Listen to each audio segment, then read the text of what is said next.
Hello, it's Reverend Dr. Elliot Robinson with the R3 podcast and the Creative Tension podcast. Online, I've been seeing this question pop up quite a bit lately as the Trump administration has begun to roll out their Project 2025 with its full suite of race regressive policies. And I've seen it come up, and at first I said, But now it's beginning to gain some steam. And so I have to also now ask the question and then deal with this question. Should African Americans want to return to segregation? Yes, that's the question I'm seeing. I'm seeing it everywhere.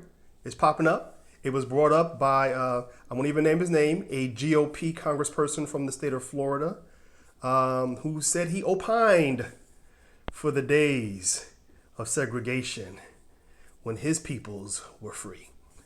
And so that perhaps is what's allowed it to remain in our conversation. And so should we want to return to segregation?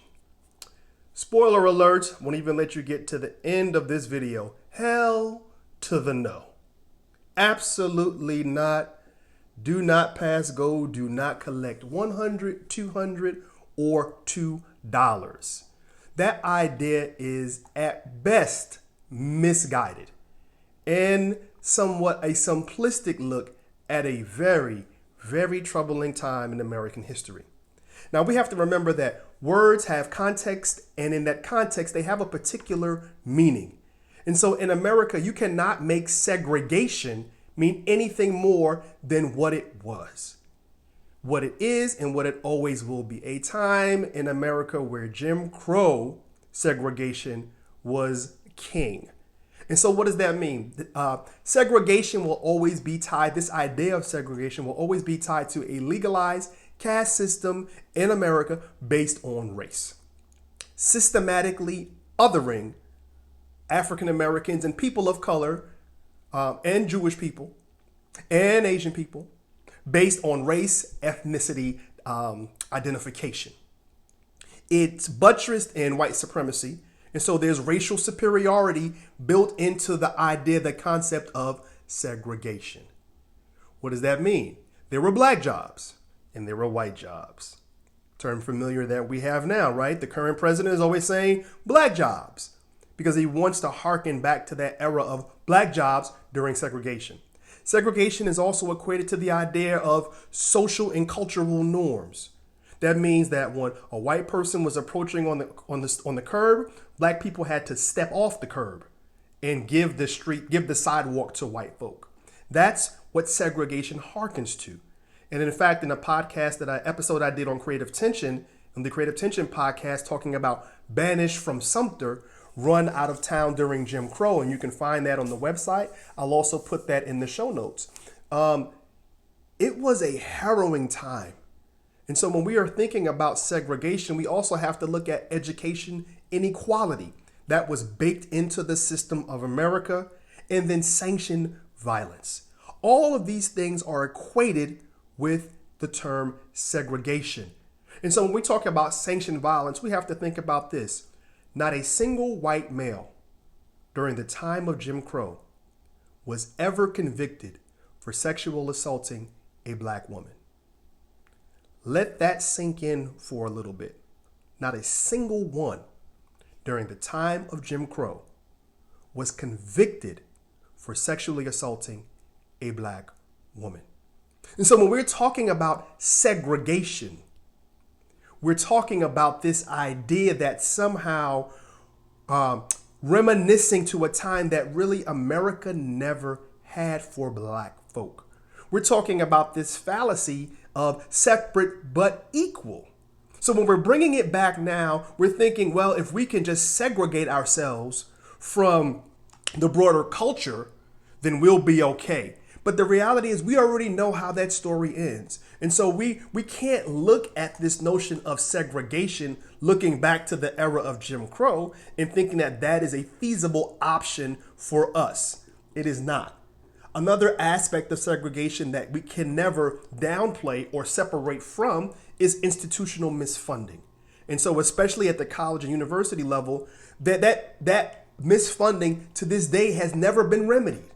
And in fact, currently in the state of Tennessee, they have been found to owe Tennessee State University $2.1 billion. $2.1 billion.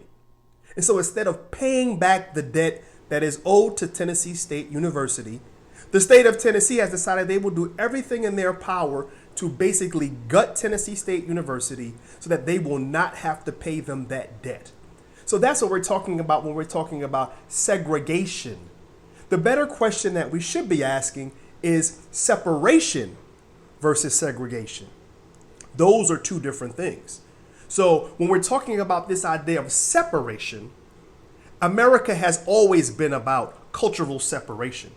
Let's just be real. Some of it has been forced by ideas or it's not ideas, but of practices of redlining.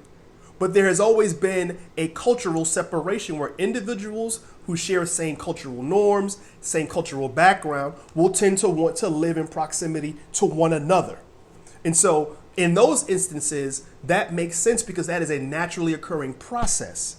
But we don't need to have a situation where we are reminiscing or recalling a time when there were codified laws of segregation in order to uplift one community over another. And the current president has already shown that he would love to have echoes of that as he rolled back the ban on segregation for federal contractors. You see, so we have to be careful about the language that we use and the things that we begin to invoke.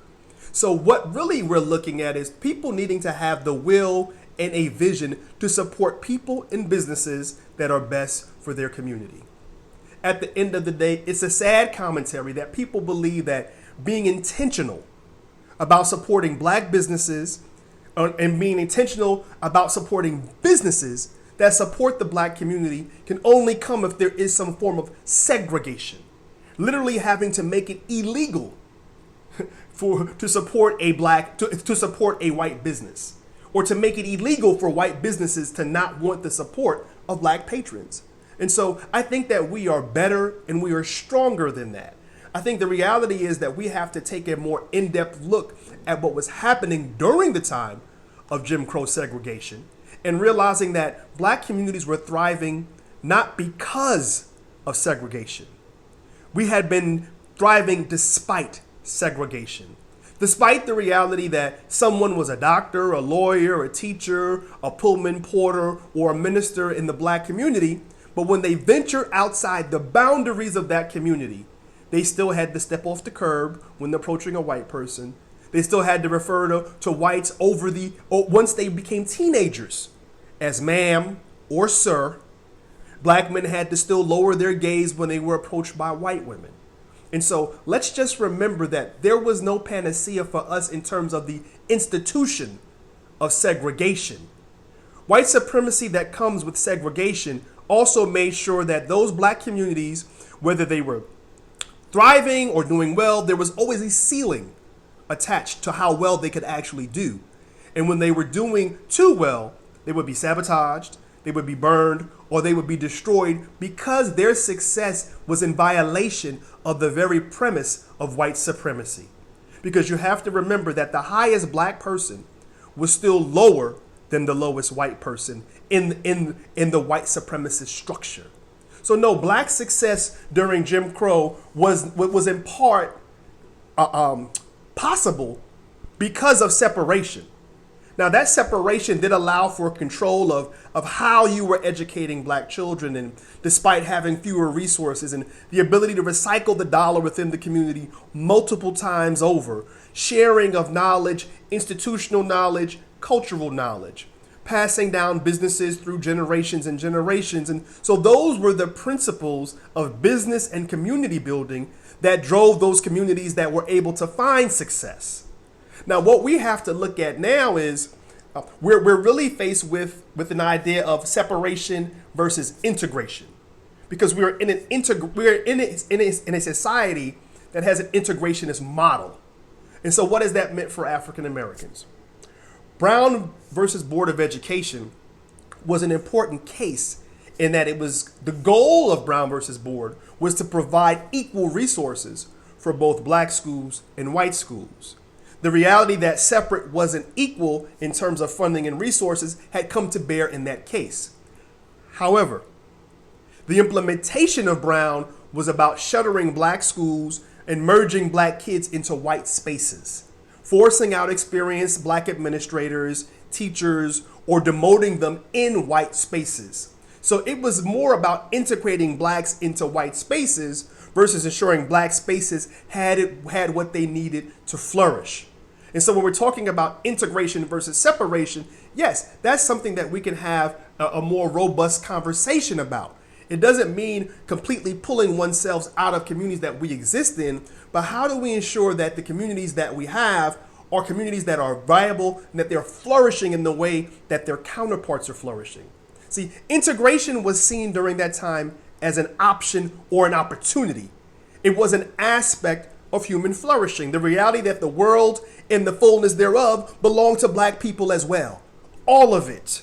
Not just spaces just for blacks, and not just spaces where whites can sit just for whites, but that the whole of the earth and the fullness thereof was available to everyone. And that availability to live, to work, to move wherever you please without fear or concern in a country that you and your ancestors not only helped to build, but that you were still funding and contributing to with your time, with your talents, your treasures, through your tax dollars, however it would be. And so it didn't mean at that time that separation wasn't preferred when we're talking about in comparison to integration, because you're living with people that you know, people that you love. The problem was that the reality of white supremacy segregation created an all-consuming caste system. And so there was no way to get around, even in the separation, the allure or the luring over of Jim Crow. And so separation today can be as challenging, unfortunately, as Jim Crow before, because the way resources still do not flow into black and brown communities. Banks don't lend at the same rate, and they're still being fined, or they were fined. The fines may dry up now, but they were still being fined for unfair and discriminatory practices. Redlining still occurs in housing lending. Developers don't always invest in black and brown communities the way that they do in other communities. And schools are not always resourced enough to help not only the academic, but the social needs of the children in the community.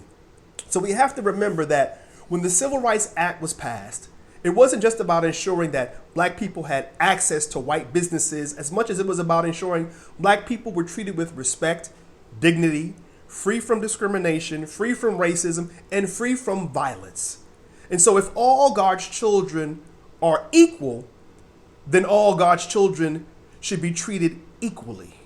And so to suggest that going back to segregation, the practice of segregation, will create this panacea moment is literally insane and, dare I say, asinine.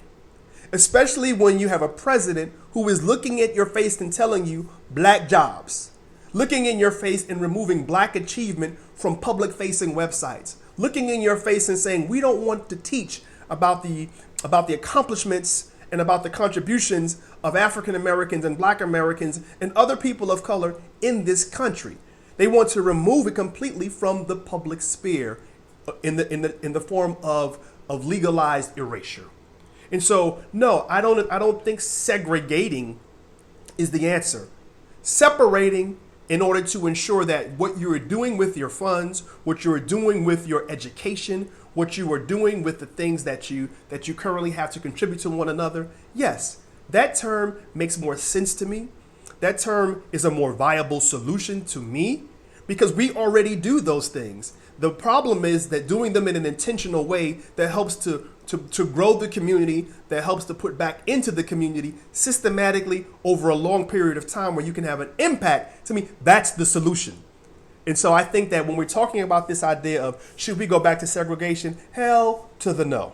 Absolutely, unequivocally not. Should we be intentional about the ways in which we define community and be intentional about the ways in which we live out community? Absolutely, 100%. Intentional about how we teach our children about the past, the present, and what can be their future? Absolutely. Intentional about how and where we spend our dollars? Absolutely. Intentional about where and how we invest our funds? Absolutely. But also intentional about what we demand of what we have already invested in this country where we live. And to not simply give up and give away our resources that we have poured into this place for a segregated notion that we can be excluded out of what we have already invested in.